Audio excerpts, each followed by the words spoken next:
Hello everyone, आप सभी लोगों का स्वागत है टीचिंग परीक्षा के आज के इस वीडियो में, जिसके अंदर में फ्रेंड्स हम लोग हमारी बिहार टीआरई 3 बिहार के अंदर में जो हमारा 4.0 की हमारी जो स्पेशल सीरीज चल रही है, जिसके अंदर में 3.0, 2.0, 1.0 के सारे क्वेश्चंस हम लोग सॉल्व कर रहे हैं, उसको एक कदम और आगे बढ़ाएंगे। तो जितने भी बच्चे जुड़ चुके हैं उन सभी लोगों का बहुत बहुत स्वागत है। तो चलिए फ्रेंड्स, हम लोग यहाँ पर में स्टार्ट करते हैं। जितने भी बच्चे जुड़ चुके हैं उन सभी लोगों का बहुत बहुत स्वागत है। और साथ ही साथ जिन्होंने फ्रेंड सेशन को लाइक कर दिया, जैसे मैं देख पा रहा हूँ 1000 से ज्यादा बच्चे जिन्होंने सेशन को लाइक कर दिया है, उन सभी लोगों का बहुत बहुत शुक्रिया। आप लोगों को ये पूरा का पूरा सेशन समर्पित। तो चलिए जल्दी से हम लोग जो है फ्रेंड्स यहाँ पर में हमारे सेशन को शुरू करते हैं।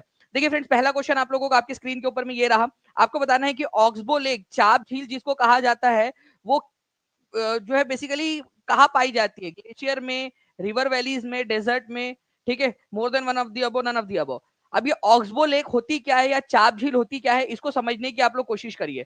ठीक है, तो देखिए फ्रेंड्स, कोई नदी है, अगर ये इस तरीके से बह रही है लहराते बलखाते हुए, ठीक है, इस तरीके से, ठीक है, तो जब ये नदी इस तरीके से बहती है तो कई बार क्या होता है कि ये कोई ज्यादा ही लचक खा जाती है इस तरीके से।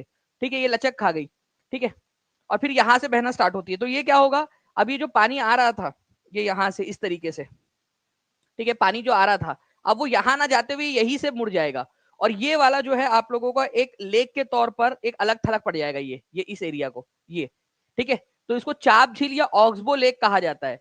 ये जनरली मिलता है आपको नदी घाटियों में। नदी घाटियों में मतलब कि आप लोगों का ऐसा एरिया, ठीक है, आप लोगों का जो कि नदी जहां से बह रही है मैदानी इलाकों के अंदर में, मतलब जो पहाड़ी इलाके हैं उनके नीचे वाला इलाका, पहाड़ी इलाकों के नीचे वाला इलाका। तो आप लोगों का आंसर होगा option number B.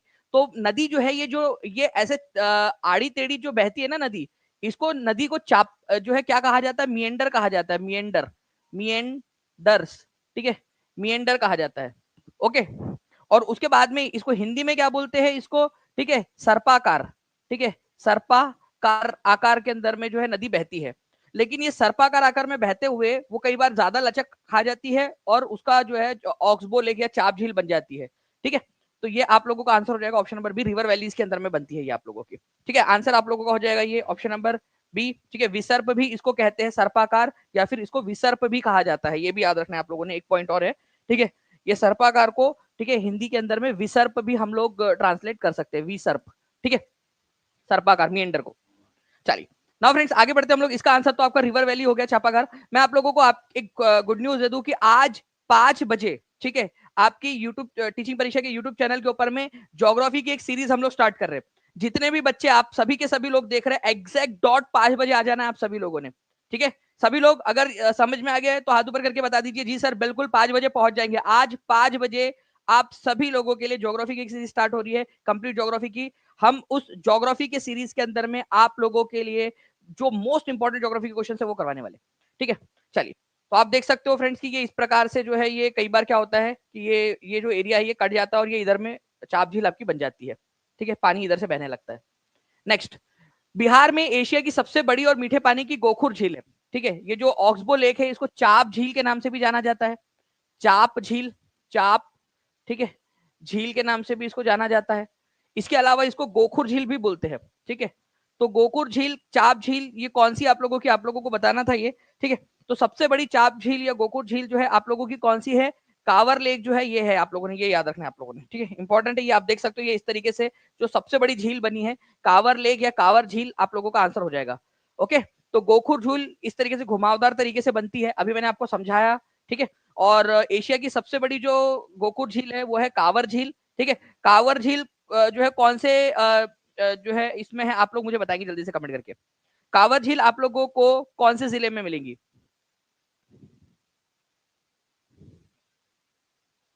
Very good, काबर ताल या कावर झील बोला जाता है, बेगूसराय के अंदर में मिलती है, आप लोगों को ये याद रखना है आप लोगों ने। 2000 से ज्यादा बच्चे 4 मिनट के अंदर में जुड़ चुके हैं, 1500 से ज्यादा बच्चों ने सेशन को लाइक कर दिया है, तो बहुत बहुत शुक्रिया आप लोगों का। जिन्होंने भी चैनल को सब्सक्राइब नहीं किया, जल्दी जल्दी से चैनल को सब्सक्राइब भी करते रहेंगे फ्रेंड्स आप लोग। देखिए यहाँ पर मैं भारत के राष्ट्रपति को के पास में एक ऐसा पैसा रखा हुआ होता है, ठीक है, पैसा उनके पास में रखा हुआ होता है, जेब में नहीं होता, मतलब उनके संरक्षण में होता है। अगर कोई अप्रत्याशित खर्च आ जाए, ठीक है, मतलब ऐसा कोई अनफॉर्चुन खर्च आ जाए, तो उसके अंदर में वो धन दे सकते हैं। या आप लोगों को मैंने याद है कल हम लोगों ने एक पेड क्लास के अंदर में नॉलेज कैप्सूल की रिवीजन सीरीज की थी। ठीक है, रिवीजन, तो पेड क्लास की रिवीजन में भी मैंने ये क्वेश्चन आप लोगों से लिया था। ठीक है, तो आप लोगों का जो आंसर है वो हो जाएगा फ्रेंड्स आकस्मिक निधि। पूरा डिटेल में आपको बताया है। इसका आर्टिकल क्या है आकस्मिक निधि का, डायरेक्ट क्वेश्चन बनेगा आप लोगों से, ठीक है, आकस्मिक निधि का आर्टिकल, ठीक है। तो आप लोगों को याद रखना है आकस्मिक निधि का आर्टिकल है, ठीक है, 267। मुझे लगता है कि मेरे बच्चों को याद हो गया होगा, मैंने आप लोगों को बोला भी था, ठीक है। कल रात में हम लोगों ने एक मजेदार तरीके से पढ़ा था कि आपको सपने में भी याद आना चाहिए कि कंटिजेंसी फंड के अंदर में कितना पैसा रखा हुआ होता है। तो कंटिजेंसी फंड के अंदर में, ठीक है, 500 करोड़ रखा होता है। अब आप नींद में भी 500 करोड़ 500 करोड़ 500 करोड़ कितना रखा हुआ होता है कंटिजेंसी फंड में, 500 करोड़, ठीक है। तो आप नींद में भी बड़बड़ करते रहोगे, फिर आपके घर वाले ये सोचेंगे कि आप लोग जो है कोई ड्रग्स के धंधे में कोई गलत काम में तो नहीं पड़ गए यहाँ पर। मैं 500 करोड़ रुपए कल रात में 50 रुपए के लिए जो है वो जमीन पे लौट के मांग रहा था, ठीक है, लड़का कि 50 रुपए दो 50 रुपए दो 50 रुपए दो, और यहाँ पर मैं 500 करोड़ चिल्ला रहा है, ठीक है। तो 500 करोड़ आपको, क्योंकि आपको याद होगी अब चीज, ठीक है। ओके, तो कंटिजेंसी फंड के अंदर में 500 करोड़ रुपए रखे हुए होते हैं। ये आकस्मिक, अगर कोई मुसीबत आ जाए देश के ऊपर में तो ये पैसा हम लोग खर्च कर सकते हैं। राष्ट्रपति के पास में होता है, लेकिन वो राष्ट्रपति के बिहाफ में कौन खर्च करता है, फाइनेंस सेक्रेटरी, ठीक है, फाइनेंस सेक्रेटरी इसको खर्च करता है। नेक्स्ट क्वेश्चन की तरफ मैं आगे बढ़ने से पहले आपको बता दूं फ्रेंड्स कि बहुत बढ़िया तरीके से एनसीईआरटी आधारित संपूर्ण भूगोल जो है हम लोग पढ़ने वाले हैं। कंप्लीट ज्योग्राफी आप लोगों का मिशन 2025 की सीरीज के अंदर में 5 बजे सभी बच्चे जो है 5 बजे एग्जैक्ट जुड़ जाएंगे, ठीक है। ओके, अगर आप लोग चाहते हो कि 2 से 3 दिन के अंदर में आप लोगों को ज्योग्राफी बहुत अच्छे से क्लियर हो जाए, पहले दिन से करिए, रिवीजन करवा के सारी चीजें याद करवा दूंगा आपको। तो हर एक बच्चा सेशन में 5 बजे एग्जैक्ट जुड़ जाएगा, सेशन को लाइक कर देगा और जहां भी शेयर कर सकता है शेयर भी कर देगा, ठीक है। अगर आप लोगों का हम 5000 बच्चा वहां पर में क्रॉस करवा पाए तो मैं पक्का आपसे प्रॉमिस करता हूँ कि एक ऐसी ही सीरीज में इकोनॉमिक्स के लिए, हिस्ट्री के लिए भी और पॉलिटी के लिए भी आपके लिए लेकर आऊंगा, ठीक है। ऐसे ही लेकर आऊंगा आप लोगों के लिए, लेकिन हर एक बच्चे ने इसको शेयर जरूर कर देना है। नाउ फ्रेंड्स, भारत माता की एक बहुत ही अच्छी सी एक पेंटिंग बनाई गई थी, ठीक है, भारत माता को पोर्ट्रे करने के लिए, एक दिखाने के लिए, ठीक है। तो ये पेंटिंग जो है किसने बनाई थी, एक्चुअल में बंगाल का जो बंटवारा हुआ था ना उस समय में ये पेंटिंग बनाई गई थी, ठीक है, बंगाल विभाजन का विरोध करने के लिए भारत माता की पेंटिंग, ठीक है। स्वदेशी मूवमेंट चल रहा था बंगाल के विभाजन के बाद में, तो स्वदेशी आंदोलन चला कब था, बंगाल विभाजन के बाद में। ये भी एक अपने आप में क्वेश्चन बन गया। देखिए एक्सप्लेनेशन जो आपको दे रहा हूँ, जो एक एक शब्द बोल रहा हूँ ना, वो इंपॉर्टेंट है आप लोगों के लिए कि स्वदेशी आंदोलन चला कब था। तो स्वदेशी आंदोलन चला था बंगाल विभाजन के बाद। तो ये क्वेश्चन बन गया। तो स्वदेशी आंदोलन और बंगाल का विभाजन के विरोध में भारत माता की पेंटिंग किसने बनाई थी, तो अवनींद्रनाथ टैगोर ने बनाई थी, ठीक है, अवनींद्रनाथ टैगोर ने। तो आंसर इसका ऑप्शन नंबर ए हो जाएगा। और इसको इंपॉर्टेंट मार्क करिए फ्रेंड्स, ये एनसीईआरटी में भी दिया हुआ है आप लोगों का, ठीक है, बहुत ज्यादा इंपॉर्टेंट है। हर एक बच्चा लिख देगा कमेंट के अंदर में अवनींद्रनाथ टैगोर भारत माता, ठीक है। चलिए, तो important point Abanindranath Tagore. Now friend next question देखिए, आप लोगों का डी ट्रिपल एस बी के अंदर में भी आया हुआ क्वेश्चन है ये। जितने भी बच्चे हैं जो लोग D triple S B, KVS और इन सारी चीजों के लिए भी, रेलवे के लिए भी प्रिपरेशन करना चाह रहे हैं, ठीक है, तो टीचिंग परीक्षा के साथ में आप लोग जुड़ सकते हो फ्रेंड्स, क्योंकि आप लोगों के, ठीक है, सिलेक्शन का जो एक भरोसा है और आपके सिलेक्शन की जो गारंटी है वो टीचिंग परीक्षा के पास है। देखिए, अगर पेंटिंग के माध्यम से भारत माता की छवि की कल्पना और चित्रण किसने किया था, ये क्वेश्चन देखा जाए तो अवनींद्रनाथ टैगोर ने किया था। ठाकुर भी आ सकता है, ये भी याद रखना आप लोगों ने, अवनींद्रनाथ टैगोर की जगह पे ठाकुर, क्योंकि वो ठाकुर थे, बट टैगोर कर दिया अंग्रेजों ने उनका नाम को, ठीक है। बिल्कुल 6 to 8 में भी काम आएंगी 5 बजे वाली क्लास, साइन जी। ओके, तो चलिए जल्दी जल्दी से 1866 लाइक्स हो चुके हैं फ्रेंड्स 8 मिनट के अंदर में। जल्दी से एक साथ जितने भी लोग यहाँ पर देख रहे हैं जल्दी से अपना अपना योगदान दे देंगे, ताकि ऐसे ही हम लोग मोटिवेशन के साथ में आगे बढ़ सके। नेक्स्ट क्वेश्चन जो है फ्रेंड्स, अब देखिए D triple S B DOE PRT के अंदर में आया हुआ क्वेश्चन। तो जो जो चीजें आपको पढ़ा रहे हैं, ठीक है, वो हर एक चीज आपके काम की है। आप खुद देख लीजिए, प्रत्यक्ष का प्रमाण, भारत माता पेंटिंग के संदर्भ में निम्नलिखित में से कौन सा कथन जो है वो सही है। पीआरटी के अंदर में 7 मार्च 2022 के शिफ्ट नंबर 1 में D triple S B PRT के अंदर में, तो डिपार्टमेंट ऑफ एजुकेशन का पीआरटी आया, तो वहां पर में म्युनिसिपल कॉर्पोरेशन और डीओई दो तरीके की पीआरटी होती है डी ट्रिपल एस बी के अंदर में, ठीक है। तो देखिए, अगर मैं बात करूं यहाँ पर मैं आपका, it has been painted by Rabindranath Tagore, नहीं, अवनींद्रनाथ टैगोर ने इसको पेंट किया था, ठीक है। It was painted in 1905 as a reaction against partition of Bengal. बिल्कुल सही है बात, मैंने आपको बताया था कि बंगाल विभाजन के विरोध में इसको जो है बनाया गया था। तो कौन सा वाला सही है ये आप लोगों को बताना है, ठीक है। तो आप लोगों का जो आंसर है फ्रेंड्स ये हो जाएगा ओनली 2, ठीक है, B is the correct answer. कितने बच्चे हैं जो जिनको लग रहा है D triple S B PRT का उन्होंने क्वेश्चन सॉल्व कर दिया भाई, D triple S B PRT के अंदर में लग आजमा सकते हैं, ठीक है, अपनी मेहनत के जरिए। कितने लोगों को लगता है कि D triple S B PRT clear किया जा सकता है, अगर टीचिंग परीक्षा है तो बिल्कुल मुमकिन है आप लोगों के लिए। DSSB की एग्जाम, KVS की एग्जाम भी आप निकाल सकते हो टीचिंग परीक्षा के साथ में, क्योंकि आपको पढ़ाया इस तरीके से जा रहा है, इस तरीके से आपको ट्रेन किया जा रहा है कि हर एक एग्जाम आप लोग क्लियर कर सकते हो। ठीक है, चलिए। और कल भी आप लोगों ने देखा होगा कि कल हम लोगों ने जो नॉलेज कैप्सूल की टेस्ट ली है उसके अंदर में हर एक पहलू को मैंने ध्यान में रखा कि कहां पर में, ठीक है, कौन कौन सी एग्जाम्स के अंदर में ये क्वेश्चंस आ सकते हैं। चलिए, तो ओनली बी इज करेक्ट, ठीक है, ओनली 2 इज करेक्ट। नाउ, किस मौर्य शासक को सेंड्रोकोटस के नाम से संबोधित किया गया है? सेंड्रोकोटस, एंड्रोकोटस, सेंड्रोकोटस, ठीक है, दो नाम है। सर हमने भी बैच ले लिया है। चलो शिवा गुप्ता, बहुत बढ़िया, ठीक है, काफी सारे बच्चे हैं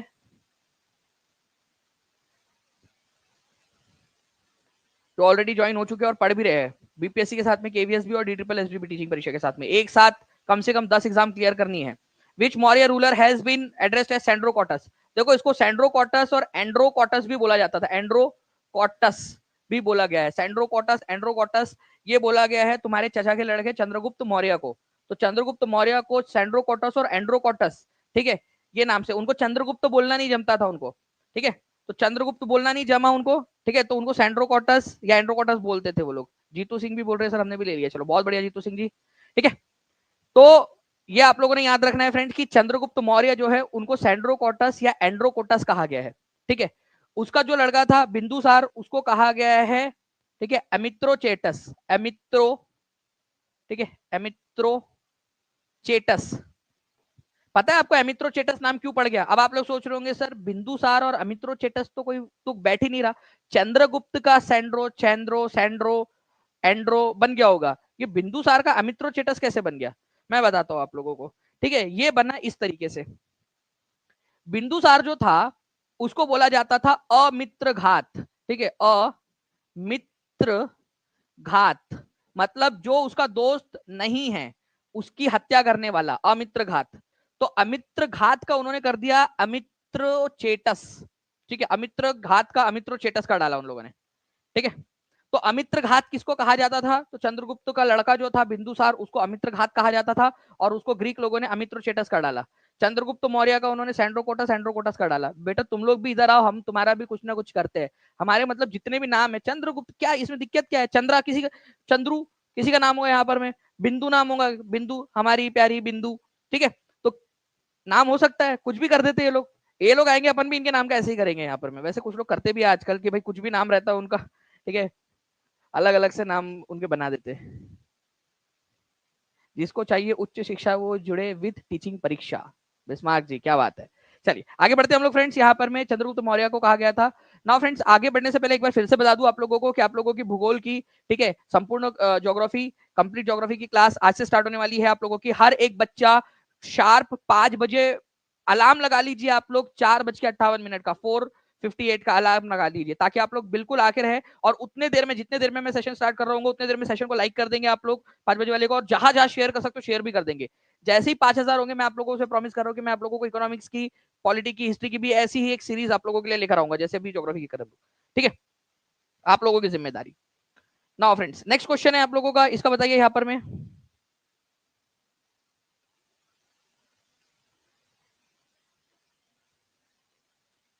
सर बैच कैसे मैसेज करें? शगुप्ता इरा जी, आपको नीचे में नंबर चल रहा है, उसके ऊपर में कॉल या व्हाट्सएप कर सकते हो आप लोग, ठीक है। भारत में संवैधानिक सुधार पर चर्चा करने के लिए 1930 से 1932 के बीच, ठीक है, ब्रिटिश सरकार के द्वारा 3 गोलमेज सम्मेलन बिठाई गई थी। मतलब 3 बार उनको बुलाया गया लंदन में, ठीक है। पहली बार बुलाया गया, बातचीत फेल हो गई, दूसरी बार बुलाया गया, फिर तीसरी बार बुलाया गया, तो 3 गोलमेज सम्मेलन हुए थे। कांग्रेस ने किस गोलमेज सम्मेलन में भाग लिया था? इन 3 में से, ठीक है, 1930 में पहला हुआ, फिर 1931 में हुआ, फिर 1932 में हुआ, ठीक है। तो कांग्रेस ने केवल और केवल सेकंड वाले के अंदर में, जो सेकंड वाला था ना, उसके अंदर में पार्टिसिपेट किया था, केवल सेकंड वाले के अंदर में, ठीक है। तो ये याद रखेंगे आप लोग, ठीक है। तो आंसर हो जाएगा आप लोगों को option number B, only second वाले के अंदर में उन्होंने पार्टिसिपेट किया था। Second round table conference, second round table conference कब हुई थी? 1931 के अंदर में, ठीक है। कई सारे बच्चे क्या करते, सेकंड है मतलब 1932 लगा के आते, नहीं भाई, सेकंड वाली 1931 में हुई थी, ठीक है, लंदन के अंदर में।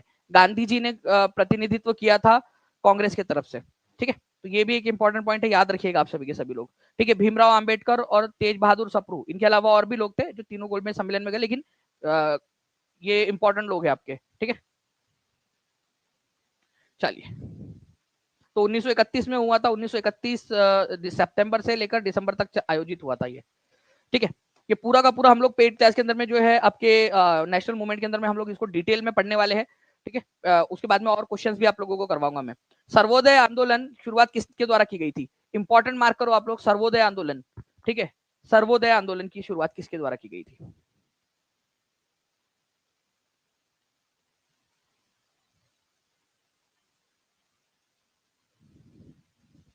जी, तो देखिए फ्रेंड, सर्वोदय आंदोलन की शुरुआत जो है वो विनोबा भावे के द्वारा की गई थी। ठीक है, तो आप लोगों का जो आंसर है वो हो जाएगा यहाँ पर में। ठीक है, सर्वोदय आंदोलन, ठीक है, विनोबा भावे। तो विनोबा भावे जी जो है वो दिए हुए आपके ऑप्शन नंबर सी के अंदर में। तो विनोबा भावे जी के द्वारा की गई थी सर्वोदय आंदोलन की शुरुआत। तो आंसर ये आपका होगा ऑप्शन नंबर सी। ठीक है, निम्नलिखित में से किस क्रांतिकारी समूह के सदस्यों ने 1927 में सहायक पुलिस अधीक्षक जॉन सॉन्डर्स की हत्या कर दी थी? तो सॉन्डर्स की हत्या किसने कर दी थी? ठीक है, तो सॉन्डर्स की हत्या कर दी थी हिंदुस्तान रिपब्लिकन एसोसिएशन, एचआरए के सदस्यों के द्वारा। ठीक है, एचआरए, हिंदुस्तान रिपब्लिकन एसोसिएशन के सदस्यों के द्वारा सॉन्डर्स की हत्या कर दी गई थी। ठीक है, ये भी याद रखना आप लोगों ने, हिंदुस्तान रिपब्लिकन एसोसिएशन, एचआरए के सदस्यों के द्वारा। ठीक है, तो B is the correct answer. Next question की तरफ में आगे बढ़ते हैं फ्रेंड्स। आपको बताना है the procedure for impeachment of president of India is mentioned in article number blank of Indian constitution. Bharat के कौन से संविधान के आर्टिकल के अंदर में ये दिया गया है कि जो है चापेकर बंधु ने थोड़ी की थी भाई साउंडर्स की हत्या। साउंडर्स की हत्या जो है वो हिंदुस्तान रिपब्लिकन एसोसिएशन के सदस्य ने की थी।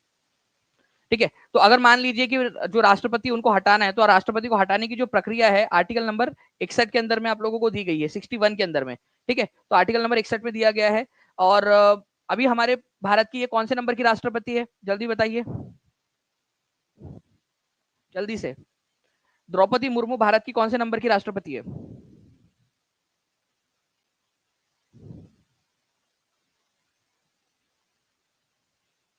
जी, तो 15th नंबर की राष्ट्रपति है। Time alert geography class begins at 5 PM, set your alarm, alarm लगा लेंगे सभी लोग। ठीक है, तो ये 15वें नंबर की राष्ट्रपति है। अब तक कितने राष्ट्रपतियों को इम्पीच किया गया हमारे भारत के अंदर में? कितने राष्ट्रपति है जिनको हटाया गया है महाभियोग के जरिए? महाभियोग केवल और केवल अगर संविधान के खिलाफ जाकर उन्होंने कोई काम किया तभी उनको हटाया जा सकता है, या फिर वो मानसिक रूप से बीमार हो गए हैं, ठीक है, तभी उनको हटाया जा सकता है। ये दो ही कंडीशन है। अगर उन्होंने संविधान के खिलाफ जाकर काम किया या वो मानसिक रूप से बीमार हो गए, दो कंडीशन है बस जिसके आधार पर उनको हटाया जा सकता है। ठीक है, तो हमारे भारत के अंदर में अब तक कोई भी राष्ट्रपति ऐसा नहीं है जिसको महाभियोग के जरिए हटाया गया है। तो अगर पूछा जाए कितने राष्ट्रपतियों को, तो एक को भी नहीं हटाया गया अब तक, जीरो। ठीक है, एक भी नहीं। ठीक है,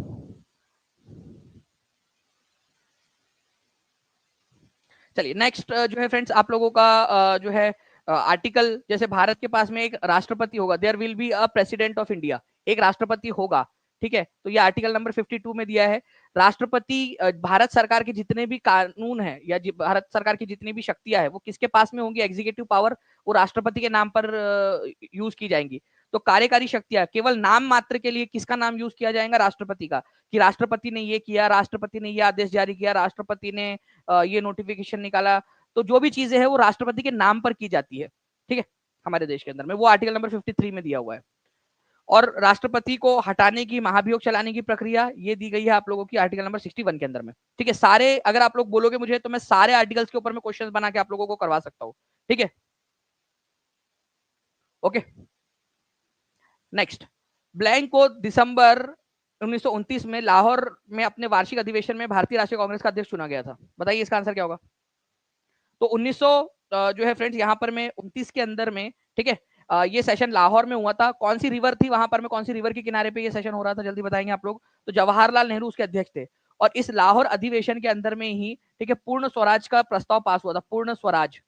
ठीक है, पूर्ण स्वराज का प्रस्ताव। और इसी के बाद में पूर्ण स्वराज दिवस मनाया गया था अगले महीने। ठीक है, दिसंबर 1929 का अगला महीना कौन सा आएगा? जनवरी 1930, है ना? ये आपको समझ में आ गया। दिसंबर 1929 के बाद में जनवरी 1930 आएगा। तो 26 जनवरी 1930 को पूर्ण स्वराज दिवस मनाया गया था रावी नदी के किनारे पर। ठीक है, तो रावी नदी के किनारे पर पंडित जवाहरलाल नेहरू ने कांग्रेस का झंडा फहराकर जो है बोला था कि हम इंडिपेंडेंस डे सिंबॉलिक तौर पर, प्रतीकात्मक तौर पर जो है इंडिपेंडेंस डे मना रहे। 2400 प्लस लाइक्स हो चुके हैं फ्रेंड। जल्दी जल्दी से सेशन को लाइक एंड शेयर करते रहेंगे जितने भी लोग देख रहे हैं, ताकि इसी तरीके से हम लोग करते रहे। हमारे पास में जो है थोड़ा सा समय कम है, 5 बजे भी हम लोग जो है फ्रेंड्स मिलने वाले हैं। ठीक है, तो 5 बजे के लिए सभी लोग अलार्म लगा लेंगे।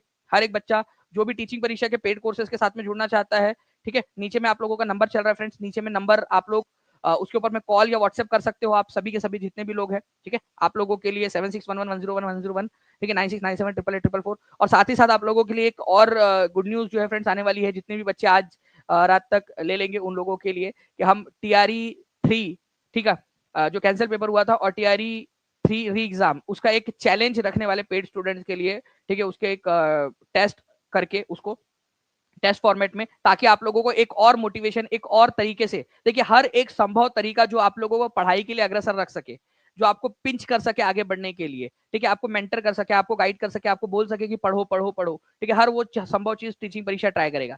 तो आप लोगों के लिए जितने भी बच्चे जो ऑलरेडी ज्वाइन हो चुके हैं उन लोगों को तो चलो अच्छा ही है, जो लोग आज ज्वाइन हो जाएंगे उन लोगों के लिए भी हम लोग एक प्लान कर रहे हैं, जल्दी ही मैं उसकी भी घोषणा करूंगा आप लोगों के लिए, ठीक है। चलिए, तो आप लोग टीचिंग परीक्षा के साथ में जो जुड़ना चाहते हैं वो नीचे में नंबर दिया हुआ है उस पर कॉल कर सकते हैं, या फिर टीचिंग परीक्षा एप्लीकेशन पर चले जाइए, वहां से भी आपको डायरेक्टली जानकारी मिल जाएगी।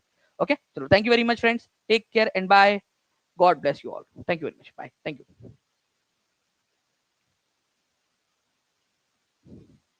आप लोगों ने जो है 5 बजे, एग्जैक्ट 5 बजे जुड़ भी जाना है टीचिंग परीक्षा पर, चैनल को सब्सक्राइब कर लोगे तो नोटिफिकेशन भी आ जाएगा आपको।